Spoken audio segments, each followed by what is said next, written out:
জ্বালানি তেল, ডিজেল ও এলএনজির স্পট মূল্য অস্বাভাবিক বৃদ্ধি পেয়েছে, কিন্তু আমরা সাধারণ জনগণের কষ্টের কথা বিবেচনা করে বিপুল পরিমাণ ভর্তুকি প্রদান করেছি এবং জ্বালানি তেলের দাম সামান্য সমন্বয় করেছি।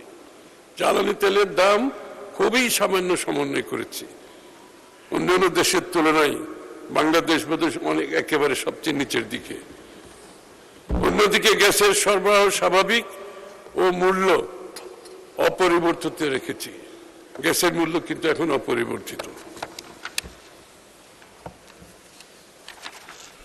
নগদ নিয়ে এলো হার না মানা হার অফার।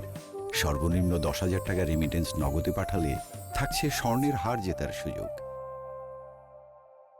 অফশোর গ্যাস অনুসন্ধান আকর্ষণীয় করার জন্য দেশের স্বার্থ সমুন্নত রেখে model production sharing contract PSC সংশোধন,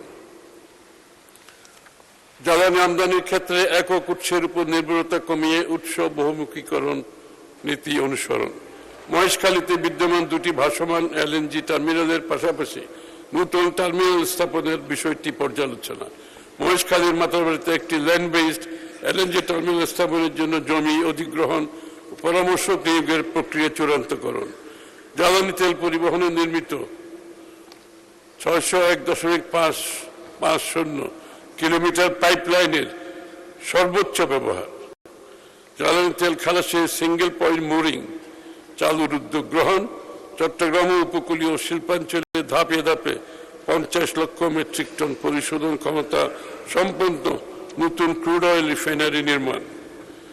আমাদের বিশ্বাস প্রস্তাবিত উদ্যোগসমূহের সফল বাস্তবায়ন দেশের জ্বালানি নিরাপত্তা নিশ্চিতে সহায়ক হবে। বিদ্যুৎ ও জ্বালানি খাতের গুরুত্ব বিবেচনায় এ খাতে 2026-27 অর্থবছরে এই মন্ত্রণালয়ের অনুকূলে মোট 17,345 কোটি টাকা বরাদ্দের প্রস্তাব করছে।